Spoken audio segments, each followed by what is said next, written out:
Salve Maria a todos! Meu nome é Caio Batista e esse é o canal Continuismo de Sempre. Hoje nós vamos falar sobre a lógica do ecumenismo, com base nas Sagradas Escrituras e nos atos de Nosso Senhor Jesus Cristo. Quando falamos de ecumenismo, cria-se logo uma grande tensão. De um lado, as pessoas que defendem o ecumenismo, porém de uma forma muito exagerada, chegando a defender que todas as religiões são boas e que não importa a religião que você está, né, fazendo um relativismo religioso, o que a igreja condena. E de outro, aqueles, no outro extremo, que condenam qualquer forma de diálogo e qualquer forma de demonstração de benevolência da parte dos católicos para com os irmãos separados. Hoje eu quero responder algumas objeções que eu venho recebido nesse meu perfil, sempre que eu falo sobre alguma atitude do Santo Padre em relação aos protestantes, ou até mesmo em relação a outras religiões. Sou duramente atacado e vem aquela enxurrada de questionamento. Mas será que isso está certo? Será que isso pode? Isso é exagero? O Papa não deveria ter feito isso? A igreja mudou seu posicionamento? O Papa do passado falou outra coisa, etc. E sempre vem esse assunto à tona. Eu gostaria muito de fazer uma reflexão nesse vídeo. Vai ser um vídeo um pouco longo, não vai ser aqueles vídeos rápidos que costumamos ter por aqui, mas vai ser um vídeo necessário, onde eu vou destrinchar o pensamento da igreja e a posição atual da igreja e também a antiga a respeito disso. E por que a igreja hoje tem uma posição um pouco diferente da que ela teve no passado. E se isso é bom ou se isso é ruim. Se isso é válido ou se isso é um abuso. É o que veremos. Aqueles que condenam o ecumenismo, principalmente atitudes como de Bento XVI, do Papa Francisco, em relação aos luteranos e aos protestantes em geral, eles possuem uma argumentação que visa a fazer uma comparação entre as atitudes dos papas do passado e as atitudes dos papas do presente. Como se a igreja do presente tivesse rompido não só com a doutrina, mas também com a forma de ver aqueles que estão fora da igreja. Quase que aderindo a um relativismo perigoso. O que vamos abordar hoje é estritamente sobre ecumenismo. Ou seja, falaremos sobre a atitude de católicos para com os outros cristãos que não estão em plena comunhão com a igreja católica. Somente isso. Não estamos falando de outras religiões, porque aí seria diálogo interreligioso. Não é esse o tema do vídeo. Estamos aqui pondo, nesse vídeo, o tema sobre ecumenismo, que diz respeito aos protestantes, aos ortodoxos, ou qualquer linha protestante que não esteja em plena comunhão com Roma. Para iniciarmos, quero fazer uma breve meditação com vocês nos evangelhos de Mateus e de João, numa atitude de Jesus. Uma atitude de Jesus relacionada a uma mesma pessoa em dois momentos diferentes. E com isso, eu peço que vocês não estranhem, pois eu não estou fazendo aqui uma interpretação ipsiliteris, ou seja, uma interpretação exaustiva ou objetiva, dizendo que esse texto em si aprova o ecumenismo. Porque eu já sei que virão pessoas dizendo que esse texto não tem nada a ver com o ecumenismo, que isso, que aquilo. Mas eu não quero fazer uma apologética do ecumenismo baseado estritamente nesse texto. O que eu quero demonstrar com esses textos é o posicionamento de Jesus, a atitude de Jesus perante uma pessoa. E depois, baseado nessa atitude de Jesus, a gente vai transpor a mesma lógica para a atitude da igreja em relação aos protestantes. E aí faremos um paralelo e uma comparação. É apenas a nível de comparação, para que vocês possam entender aonde eu quero chegar. A passagem dos evangelhos que iremos meditar e analisar agora é a respeito da relação entre Jesus e Judas Iscariotes, o traidor.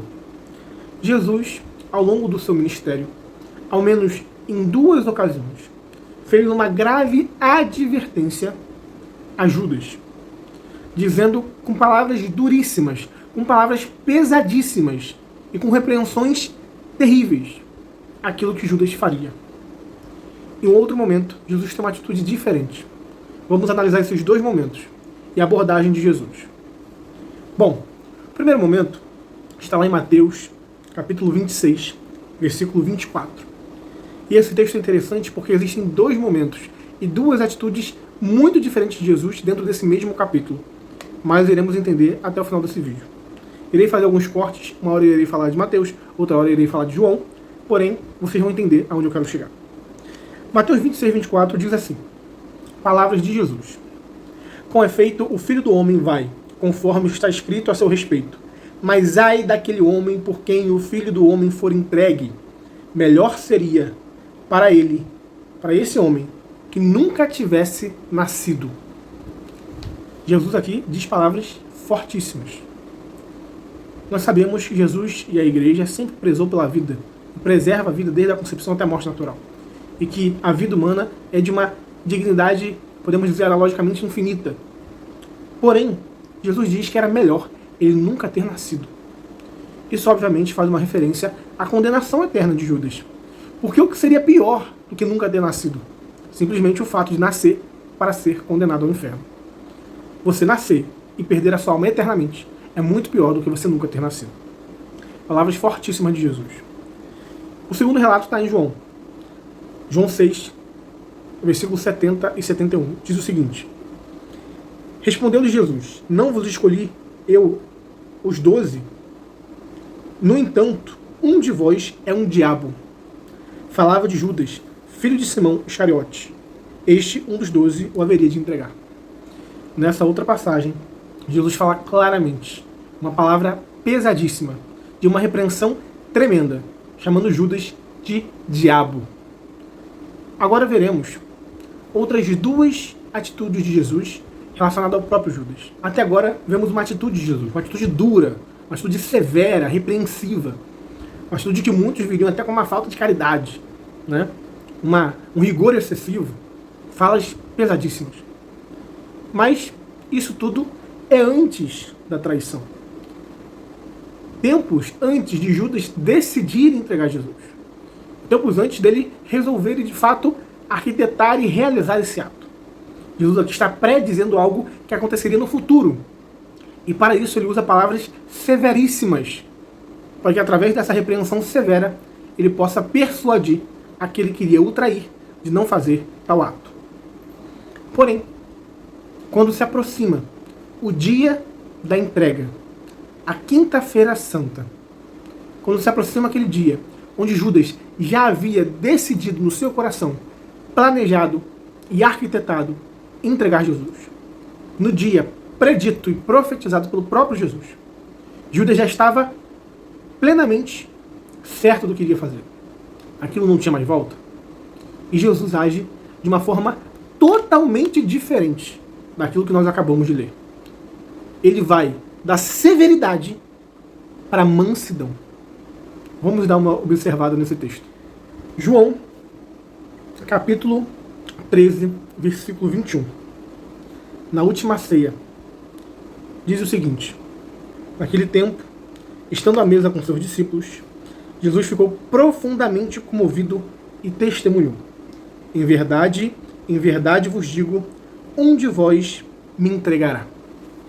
A primeira coisa que eu quero analisar nesse pequeno trecho é a atitude interna de Jesus que reverbera na sua atitude externa.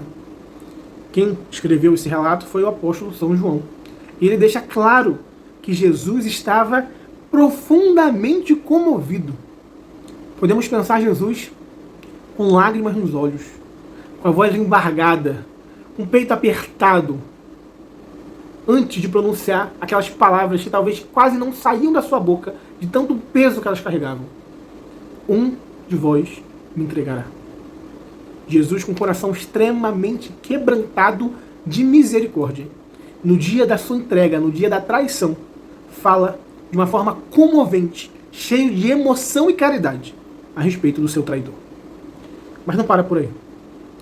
Judas sai, vai fazer o teu plano, vai realizar a traição, e no momento da traição acontece algo ainda mais inesperado.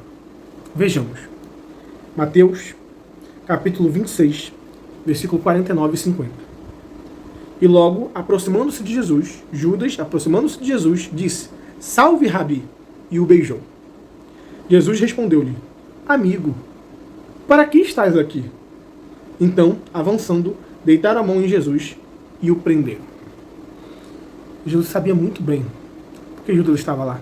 Ele mesmo tinha falado, horas antes, que ele o trairia, comovido, cheio de compaixão. Mas ainda assim, no próprio momento da traição, com aquele beijo maligno e traidor, Jesus olha dentro dos olhos daquele que ele mesmo tinha chamado de diabo e chama de amigo. Amigo, para que estás aqui? Jesus chamando a uma mesma pessoa que tempos atrás o chamou de diabo, chamando de amigo. São duas atitudes extremamente diferentes. Diante de uma mesma pessoa, que ele diz que era melhor não ter nascido, ele se comove e se enche de compaixão diante do seu próprio traidor. E desse próprio traidor que ele chamou de diabo. Agora, a mesma boca de Jesus pronunciam palavras dóceis, amigáveis, misericordiosas, o chamando de amigo. Quem poderá duvidar da sinceridade das palavras de Jesus? Se dissermos que Jesus não estava sendo sincero ao chamar Judas de amigo, então chamamos Jesus de mentiroso? Estamos pondo na boca de Jesus palavras de falsidade, como se Jesus não estivesse de fato querendo ou sentindo uma afeição por Judas naquele momento. Mas não, Jesus é a própria verdade. Tudo que ele fala está de acordo com a verdade. Quando ele chamou Judas de diabo, ele estava de acordo com a verdade. Mas quando ele chamou de Judas de amigo, ele também estava de acordo com a verdade. Não porque Judas era seu amigo, mas porque ele era amigo de Judas. Porque ele tinha um sentimento paterno, um sentimento de amor, de compaixão, de querer bem Judas. Amigo é aquele que ama. Amigo é aquele que quer bem. Amigo é aquele que tem benevolência. E Jesus, até o último momento, expressou o seu amor por aquele que o traiu. E aonde eu quero chegar com tudo isso? Bom, chegamos ao ponto de partida para analisar o ecumenismo na história da igreja. A igreja é o corpo de Cristo. E quando falamos isso, algumas pessoas não entendem o que isso significa. Acham que são apenas palavras soltas que não representam nada além de um símbolo. Não. A igreja não é o símbolo do corpo de Cristo. A igreja não é o corpo de Cristo de forma metafórica. A igreja é o corpo místico de Cristo. Isso significa que entre Cristo e a igreja existe uma verdadeira relação.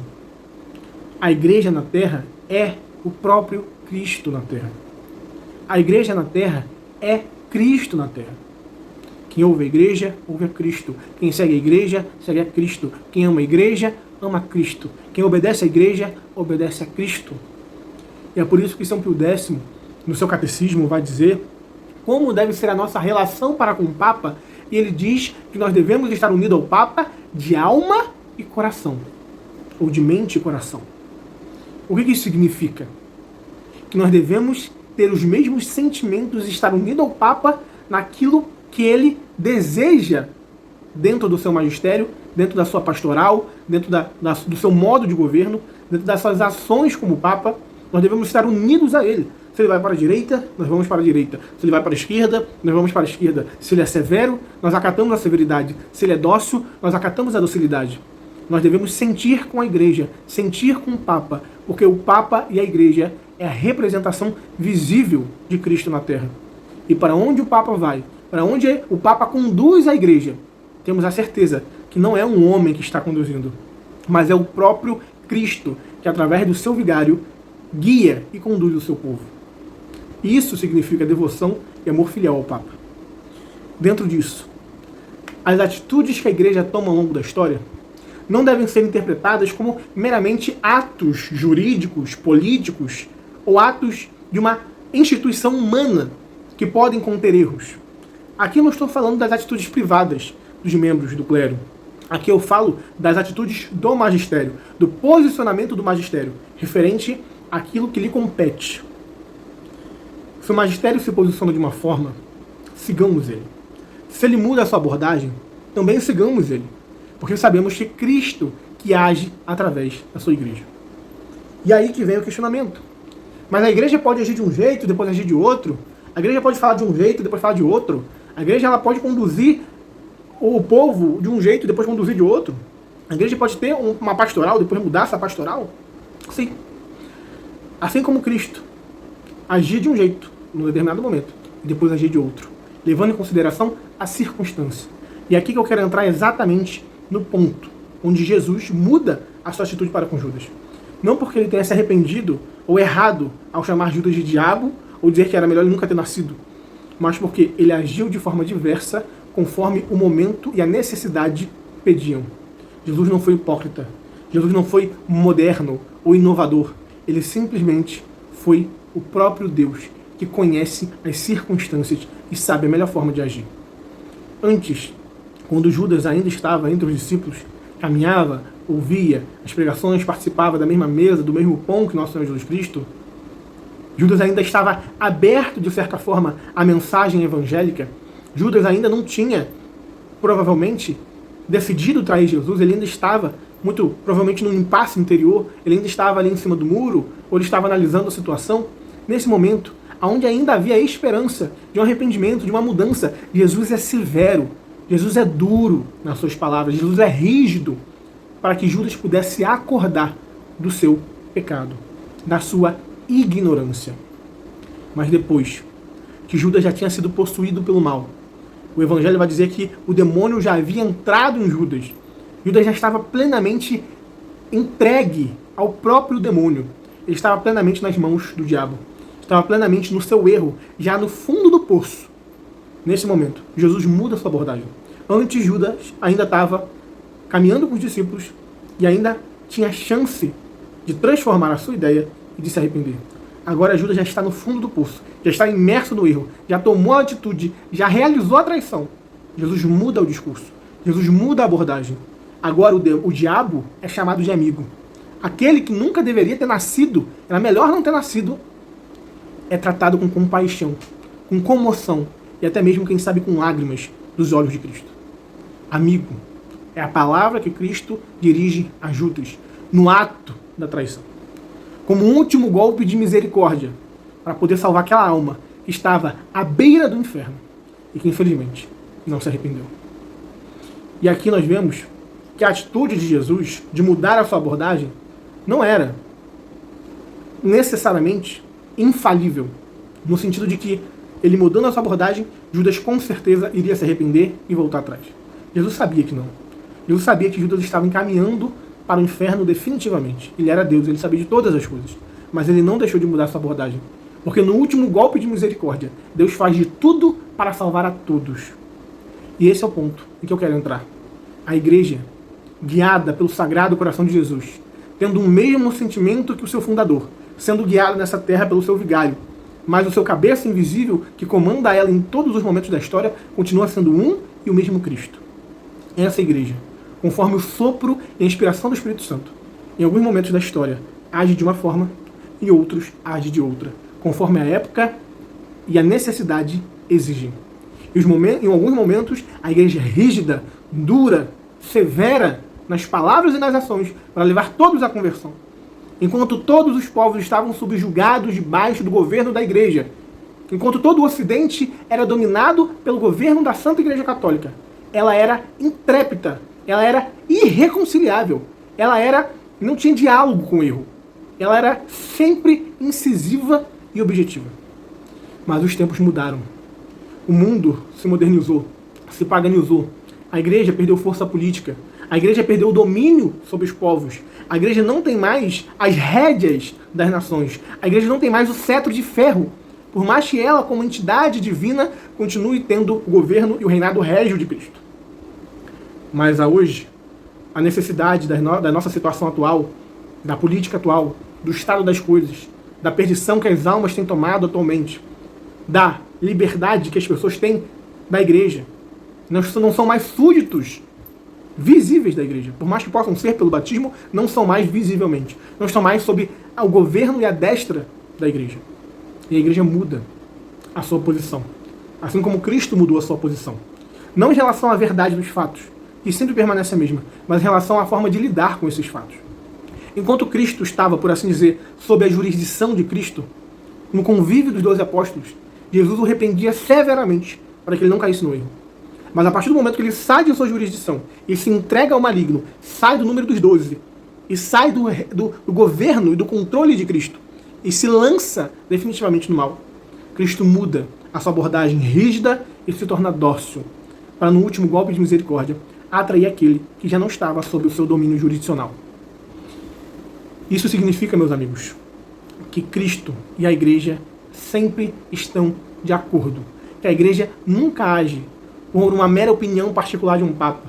Esse papa age assim, ou aquele papa age assim, porque aquele papa pensava de uma forma, esse papa pensa de outra, esse papa está contra o papa daquela época, o papa daquela época não faria isso, o que esse papa está fazendo hoje. Espera lá. A igreja não é de um papa específico, a igreja é de Cristo.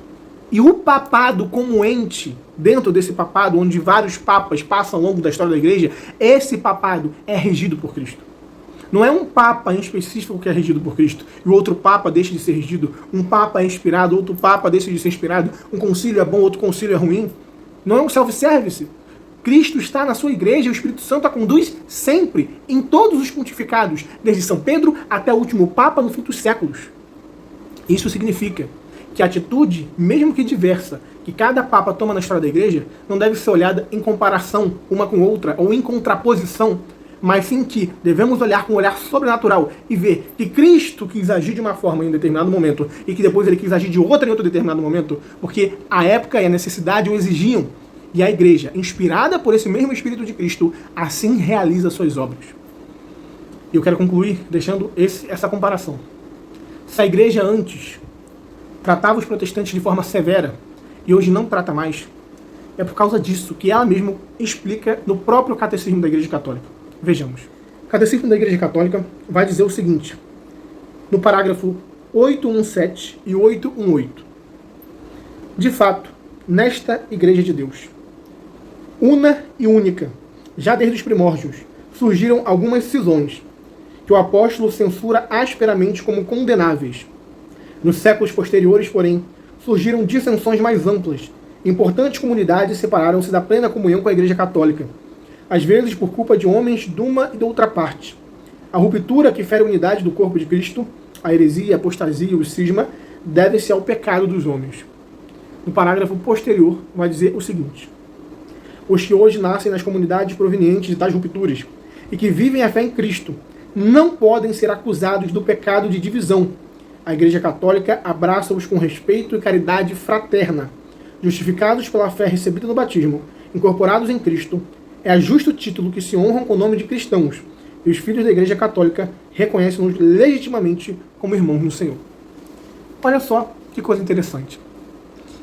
Aqui o Catecismo fala que no início, onde começou essa divisão, aqui a gente pode botar o cisma ortodoxo, a Revolução Protestante e qualquer outro tipo de cisma, né, que nós conhecemos na história da igreja, mas vamos deixar especificamente esses que duram até hoje. Igreja Ortodoxa, Igreja Protestante, etc. Todos que saíram dentro da Igreja Católica. No início, as pessoas que causaram esses cismas, elas tinham culpa objetiva desse erro, porque elas, consciente e deliberadamente, estavam se separando da igreja e carregando pessoas consigo. Porém, hoje, nós não podemos dizer que 1000 anos depois do cisma ortodoxo e 500 anos depois da Reforma Protestante, as pessoas que hoje aderem a essa religião, ou até mesmo, como diz o Catecismo, nascem. Isso é muito importante. O Catecismo destaca isso.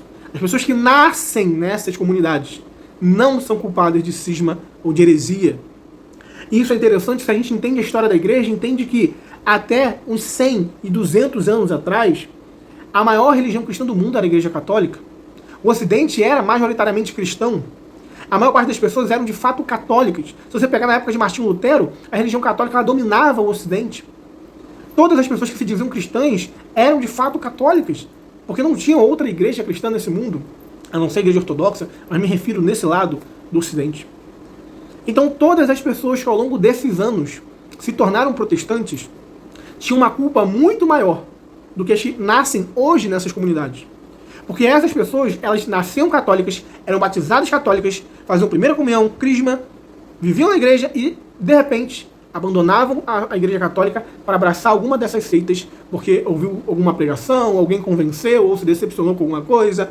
Em motivos diversos, essas pessoas abandonavam deliberadamente a fé católica para abraçar esses erros. Essas pessoas, umas mais, outras menos, possuíam uma grave e objetiva culpa. Porém, hoje em dia, no mundo que vivemos, principalmente no Brasil, por exemplo, é um exemplo desse, onde a Igreja Católica já não é a maioria. E no mundo, muitas e milhões e milhões e milhões de pessoas já não nascem debaixo da jurisdição como súditos da Igreja. Por mais que o sejam pelo batismo, os ortodoxos e os protestantes que nascem nessas comunidades não nascem sob a jurisdição direta e objetiva da Igreja.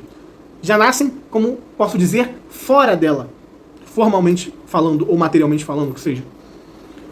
Isso significa que, como bem o Catecismo pontua, nós não podemos tratar os reformadores protestantes e as pessoas que viveram e saíram da fé católica durante esses períodos e se tornaram de outras religiões, de outras comunidades cristãs, aderiram a heresias e a erros, Não podemos tratar essas pessoas da mesma forma como nós tratamos as pessoas que hoje nascem nessas comunidades. Porque são duas realidades totalmente diferentes. Eu falo isso porque eu, Caio Batista, fui protestante durante toda a minha vida. Nasci num lar protestante, fui criado num lar protestante e só fui conhecer de fato, verdadeiramente, a fé católica alguns anos atrás, quando enfim eu me converti e me tornei um real súdito da igreja. Digo isso por experiência própria. Eu não tinha a consciência e a deliberação no erro que as pessoas que aderiram ao protestantismo naquela época tinham, que Lutero tinha, que Calvino tinha, que os reformadores tinham, que os católicos que aderiam a essas igrejas tinham. E seria muito injusto a igreja abordar a minha forma de viver o protestantismo e a fé protestante da mesma forma que abordou a fé daquelas pessoas que se desviavam lá atrás. Porque as épocas mudam. A igreja hoje já não tem um domínio e o governo sobre as nações como tinha antigamente. Hoje, existem milhões e bilhões de almas que já não são súditos da igreja objetivamente. Assim como Cristo, enquanto Judas estava sob a sua jurisdição, agiu de forma severa para que ele não saísse, mas quando ele saiu, agiu de forma dócil para que ele retornasse. Assim também, a Igreja Católica age da mesma forma. Hoje, após o Concílio Vaticano II, a Igreja tomou essa posição, porque ela entendeu de forma clara e movida pelo Espírito Santo de que ela não poderia tratar os irmãos separados de hoje da mesma forma como a Igreja foi rígida e severa com aqueles que deliberadamente abandonavam a fé antigamente. Porque são dois casos diferentes. E eu tenho certeza que a minha conversão hoje se deve, e muito, pela forma como a Igreja abordou a comunhão com os irmãos separados depois do concílio. E não é de se admirar que a nossa época hoje seja a época em que mais protestantes estejam retornando à fé católica. São milhares e milhares, e digo até milhões. Porque o Espírito Santo, através do Concílio Vaticano II e do discernimento dos papas posteriores, está movendo esses irmãos separados de volta ao redil de Cristo, à barca de Pedro, mas não com linguagem severa e bruta, mas com linguagem dócil e compaixão, como fez Cristo com Judas. E talvez muitos desses irmãos separados não irão retornar, irão morrer nos seus erros, uns com mais culpa, outros com menos culpa, e cabe a Deus julgá-los, assim como Judas morreu no seu erro, e provavelmente foi condenado. Mas Jesus não deixou de agir de forma dócil com ele, porque até o último momento fez de tudo para a sua salvação, assim como a igreja faz para a salvação de todos. A igreja imita Cristo sempre, e é Cristo que a governa e a dirige em todos os pontificados, em todas as épocas da igreja. Fiquem com Deus. Salve Maria.